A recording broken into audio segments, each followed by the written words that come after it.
Former Sydney radio host Alan Jones will face court for the first time today since he was charged with 26 offences against 9 alleged victims. The historical charges of indecent assault and sexual touching span 2 decades and follow a 9-month secret investigation by the New South Wales Child Abuse Squad. Jones has denied any misconduct, and for more, let's now bring in defence lawyer and former police officer Michael Kuzilny. Good morning to you, Michael. Walk us through this. What can we expect to happen today? Good morning, David, and great to see you back. Thanks. Great to be here, mate. The Alan Jones case could be one of the most high-profile and complex court cases in Australia this decade. It's going to have all sorts of twists and turns. We never know what's going to happen. However, the charges are serious. 26 charges. 11 of those carry up to 7 years imprisonment individually. That's the aggravated assault.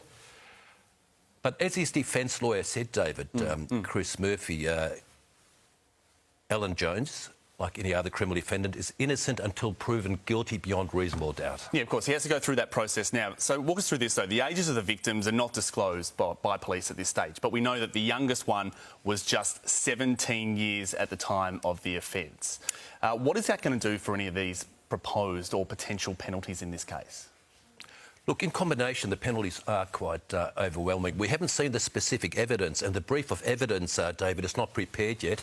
But rather than one police informant and one charge, we're dealing with 9 complainants who've all given sworn evidence to the police.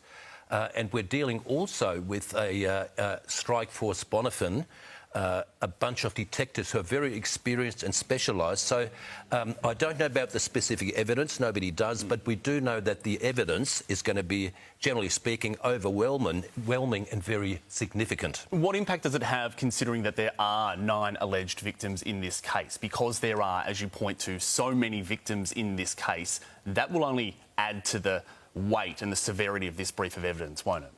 Well, that's right, David, because all those complainants or victims have signed statements. New South Wales detectives have let them know they must appear in court if required and give sworn evidence. So prosecutions will try to prove that there's similar effect evidence, that this is serial offending. So it's certainly having 9 complainants and a very, very powerful legal team. There's a legal challenge ahead.